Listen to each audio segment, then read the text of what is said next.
भाई सबको नमस्कार, राम राम। कैसे हैं आप सभी? काफी दिनों बाद दोबारा से एक और क्लास आपके सामने। क्लास छोटी रहेगी लेकिन जबरदस्त और धमाकेदार रहेगी। आपको एक नया कंसेप्ट जरूर सिखाऊंगा। लाइव क्लास नहीं है, रिकॉर्डेड है। तो कोशिश करेंगे कुछ दिन हम रिकॉर्डेड क्लास लेंगे, उसके बाद फिर लाइव सेशन स्टार्ट करेंगे। और अब से हम रेगुलर क्लास लेंगे। आपको डेली कोई ना कोई नई क्लास, नई चीज़ों के ऊपर क्लास मिलती रहेगी। नए नए कंसेप्ट जो आपके एग्जाम में आ सकते हैं। स्टार्टिंग में 2-3 महीने एग्जाम नहीं होने वाले। हालात बहुत ही ज़्यादा खराब चल रहे हैं। उम्मीद करते हैं सब सारी चीज़ें बहुत ही जल्दी नॉर्मल हो जाएं और अच्छे तरीके से हम इस चीज़ को कंट्रोल कर लें। उसके बाद जैसे ही एग्जाम होंगे ये चीज़ें फिर से आपके उतने ही काम आने वाली हैं जितने पहले काम आ रही थी। तो हम स्टार्ट करते हैं आज की क्लास को। और क्लास शुरू करने से पहले एक जरूरी बात बता दूं आपको, भाई सारे बच्चे, आपको पता है लॉकडाउन चल रहा है और लॉकडाउन के अंदर अगर आप मैक्सिमम सिलेबस अपना कवर कर पाते हैं तो बहुत अच्छी बात है। मैथमेटिक्स एक ऐसा सब्जेक्ट है जहां पर बच्चे बहुत ज्यादा प्रॉब्लम फेस करते हैं क्योंकि वहां पर सिलेबस बहुत ही अटपटा है। कई बार एनसीईआरटी से एग्जाम में क्वेश्चन आ जाता है, कई बार एडवांस मैथ से या फिर कई बार अरिथमेटिक से। तो आप सबको पता होगा कि मेरा मैथ का कंप्लीट कोर्स परीक्षा ऐप के ऊपर आया हुआ है। इस वीडियो के डिस्क्रिप्शन में लिंक है, वहां जाके चेक कर लो। अगर आपको अच्छा लगता है, अगर आप मेरे अनुयायी हैं, आप मुझसे पढ़ते हैं, मेरे स्टूडेंट हैं, तो आप जाकर कोर्स ले सकते हैं। हाँ, कोर्स लेते टाइम ध्यान रखना, मुकेश40 कोड का यूज करना। आपको स्क्रीन पर दिख भी रहा होगा। ऐसा करने से आपको 40% की छूट मिल जाएगी और आपको कोर्स लगभग आधे रेट में मिल जाएगा, जो कि बहुत ही अच्छे प्राइस पर है, बहुत ही रीजनेबल प्राइस है। बिल्कुल भी महंगा कोर्स मैंने नहीं रखा है। इस कोर्स के अंदर आपको मिलेगा क्या क्या? इस कोर्स के अंदर मैं बता दूं आपको, एक मिनट। इस कोर्स के अंदर आपको क्या क्या मिलेगा? इस कोर्स के अंदर आपको अर्थमेटिक अर्थमेटिक पूरा कंप्लीट अर्थमेटिक मिलेगा, एडवांस मैथ मिलेगा पूरा। और आप एडवांस मैथ ही बोलते हैं उसको, लेकिन मैं उसको अलग से लिखूंगा एनसीईआरटी।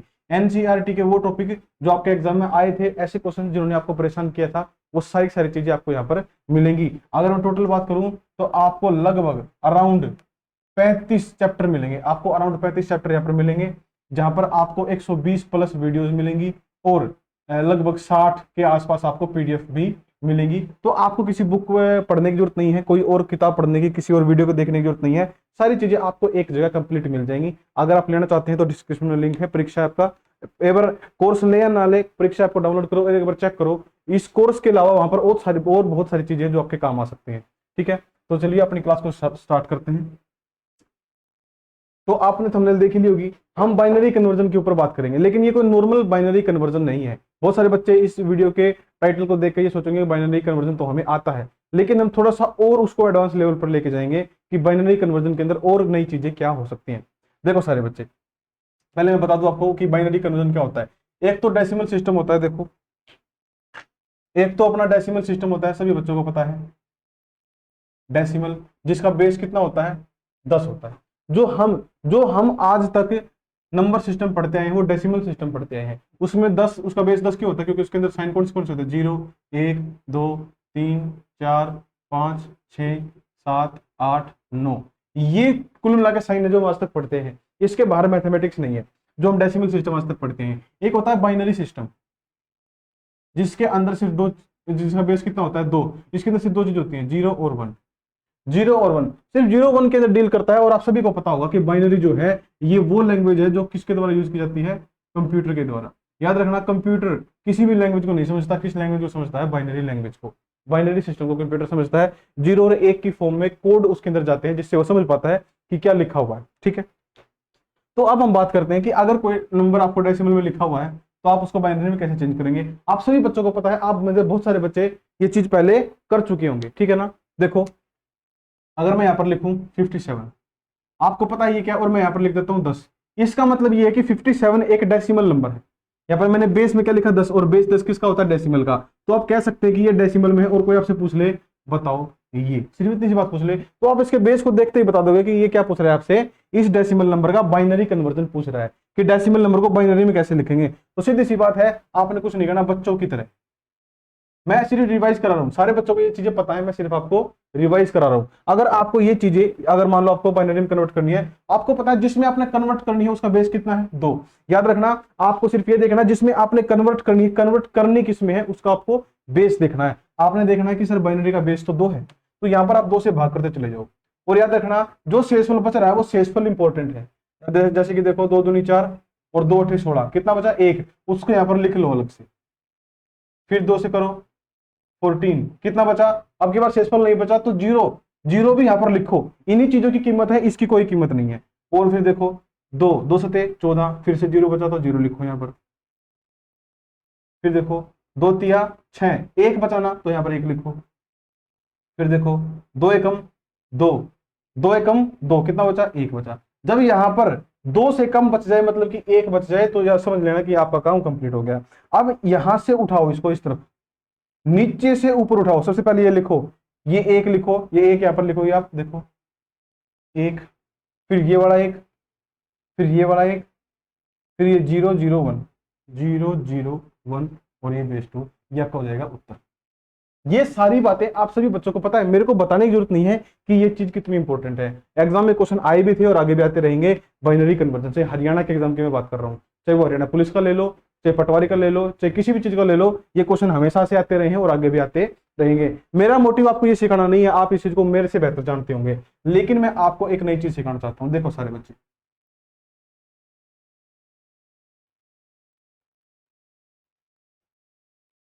अगर कहीं पर आपके सामने, अगर कहीं पर आपके सामने कोई ऐसे लिख दे 13.125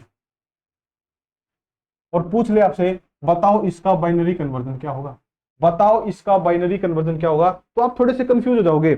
आप थोड़े से कंफ्यूज हो जाओगे, क्यों? आप कहोगे सर पॉइंट में आ गया, सर पॉइंट में तो करना आपने सिखाया नहीं, आपने तो नॉर्मल सिखाया था, या फिर हमने जहां से सीखा है वहां से भी नॉर्मल ही सीखा है। तो सर पॉइंट में होगा तब क्या करेंगे, तो याद रखना घबराने की जरूरत नहीं है, ये भी बिल्कुल आसान है।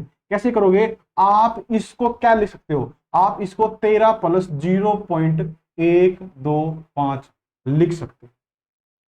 देखना सारे बच्चे ध्यान से, आप इसको 13.0 लिख सकते हो, जिसका बेस कितना है, 10 है। अब आपको कुछ नहीं करना, आपको इस 13 को नॉर्मली, जैसे हम डेसिमल सिस्टम को बाइनरी में कन्वर्ट करते हैं, यहाँ पे 2 आएगा, हम बाइनरी में चेंज कर रहे हैं, जैसे हम डेसिमल को बाइनरी में चेंज करते हैं उसी प्रकार 13 के साथ ट्रीटमेंट करते हैं। 13 लिखा हुआ है, 2 6 12, एक बच गया, 2 तिया 6, जीरो बच गया, 2 एकम 2, एक बच गया। ठीक है, ऐसे उठाएंगे हम इसको, तो क्या आया, 1101। इस 13 का तुमने निकाल लिया, 11 0 1, 1 1 0 1 निकाल लिया। अब बात आती है जो पॉइंट, जो फ्रैक्शनल चीज है, इसका कैसे करेंगे, जो फ्रैक्शन में अलग से, इसका कैसे करेंगे, ये मेन चीज है, इसको ध्यान से देखना जरा। 0.125, और याद रखना ये जो क्लासेस में चला रहा हूं, ये क्लास ज्यादा लंबी नहीं रखेंगे, छोटी छोटी क्लासेस रखेंगे, ताकि थोड़े टाइम में आप ज्यादा चीजें सीख पाए। 0.125 याद रखना, आप इसको इसके साथ में कैसे अटैच करेंगे, आपको कुछ नहीं करना, आपको कुछ नहीं करना, आपको इसको 2 से गुणा करते चले जाना है। किससे गुणा करना है साहब, 2 से। ध्यान से देखना, प्रोसीजर को समझना, 2 से गुणा करते चले जाना है। जैसे ही आप इसको पूरे 2 से गुणा करोगे, 125 का दुगुना मतलब कि 250 हो जाएगा, पॉइंट में जीरो। और आप इस पॉइंट को, इस पॉइंट के बाद जो कंप्लीट, पॉइंट के बाद जो कंप्लीट फॉर्म आई आपकी जीरो, इसको आप बॉक्स के अंदर लगा लो, लगा लिया। उसके बाद फिर इससे इसको 2 से गुणा करो, कितना आया, 500, और यहां पर कितना आया, जीरो, कितना आया, जीरो। याद रखना यहां पर कितना आया, जीरो। अच्छा, उसके बाद फिर यहां पर 2 से गुणा, आपके दिमाग में एक बात आ रही होगी कि सर 2 से कब तक गुणा करना है, अभी बताऊंगा आपको। यहां से आप जैसे ही 2 से गुणा करोगे, 0 0, 5 दूनी 10 की जीरो, और फिर पॉइंट और एक इस तरफ आ जाएगा। जैसे ही आप यहां पर जीरो देखो, सारे बच्चे देखना, जैसे ही आप यहां पर कंप्लीट जीरो देखो, उसी पल आप इस चीज, इस प्रोसीजर को बंद कर देना, और इसको भी आप बॉक्स के अंदर ले लेना। ठीक है, तो याद रखना, आपने क्या देखा, आपने देखा सबसे पहले ये वाली जीरो लिखो, इसको इसको हम बाइनरी में कैसे कन्वर्ट करेंगे, ये जीरो लिखी, पॉइंट, फिर ये जीरो लिखी, फिर ये जीरो लिखी, फिर ये वन लिखा। तो याद रखना 0.125 को हम बाइनरी में 0.001 कहेंगे। क्या कहेंगे साहब, 0.001। तो कैसे लिखेंगे इसको, अब 13 का हमें पता है 1101 है, और 0.125 का क्या है, प्लस में 0.001 है। हम इसको कंप्लीट लिखेंगे तो 1101.001, ये आया भाई अपना क्या, बाइनरी कन्वर्जन। बताओ कोई दिक्कत इसमें, बात समझ भाई? सिंपल सा प्रोसीजर है, सिर्फ आपको इसको फॉलो करना है, सिंपल सा प्रोसीजर है, आपको इसको फॉलो करना है और कुछ नहीं। ठीक है, एक क्वेश्चन और देखते हैं ताकि ये कंसेप्ट और अच्छे से आपको समझ में आए।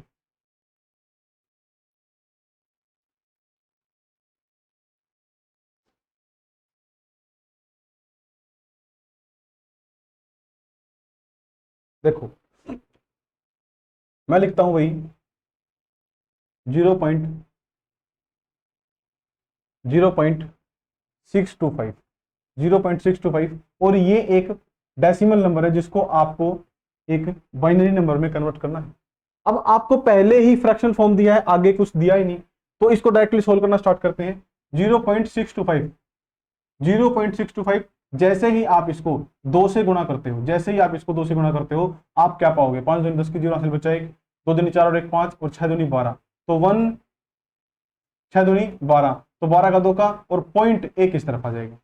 ऐसे ही होगा ना, ऐसे होगा। अब ध्यान रखना आप इस बात का, आप इस एक पर क्या लगा लो, कुछ भी लगा लो, इसको अलग से दिखा लो। उसके बाद क्या करो, दोबारा से 2 से गुणा करना है। अब ध्यान रखना, आप जब दोबारा से 2 से गुणा करो, क्योंकि उस क्वेश्चन में आपको पता नहीं चला अच्छे तरीके से, यहां पर आपको ध्यान देना है। जब आप दोबारा से 2 से गुणा करोगे तो आपको अब इससे गुणा नहीं करना, सिर्फ जो पॉइंट के बाद फ्रैक्शनल जो चीज है सिर्फ उससे बात करना है, उसको गुणा करना है। जैसे कि इसके अंदर अगर मैं गुणा करूं और इस एक को भूल जाओ, ये एक आ गया ना, अब इसको भूल जाओ, दोबारा इससे गुणा करो, 0, 5 दूनी 10 की 0 हासिल बचा 1, 2 दूनी 4 और 1 5, और पॉइंट में यहां पर आपको लगेगा कि मैं 1 लगा दूं, लेकिन यहां पर क्या लगा दूं, दोबारा से 0 लगा दूं। याद रखना, एक बार तो यहां पर आ गया, उसके आने के बाद उसको भूल जाओ, वापस से फिर जो फ्रैक्शनल फॉर्म आई है उस फ्रैक्शन फॉर्म को फिर से 2 से गुणा करना स्टार्ट कर दो। ठीक है, अब ये आया, अब यहां से मैं फिर 2 से गुणा करता हूं, और करना तक कब तक है, जब तक यहां पर 0 ना आ जाए। अब देखो यहां पर क्या हुआ, 0 0, 5 दूनी 10 की 0 हासिल बचा 1, यो 1 इस तरफ आ गया, 0 आ गई, तो हमने जो मेन पॉइंट निकालने थे वो निकाल लिए। ठीक है, तो इसको कन्वर्ट करके लिखोगे तो कैसे लिखोगे, 0 पॉइंट, ये जो सबसे पहले 0 है, ये तो 0 पॉइंट ऐसे लिखी जाएगी, 0 पॉइंट, उसके बाद 1 0 1, क्या लिखोगे साहब, 1 0 1 0 1। बात समझ में आई? बिल्कुल सिंपल है।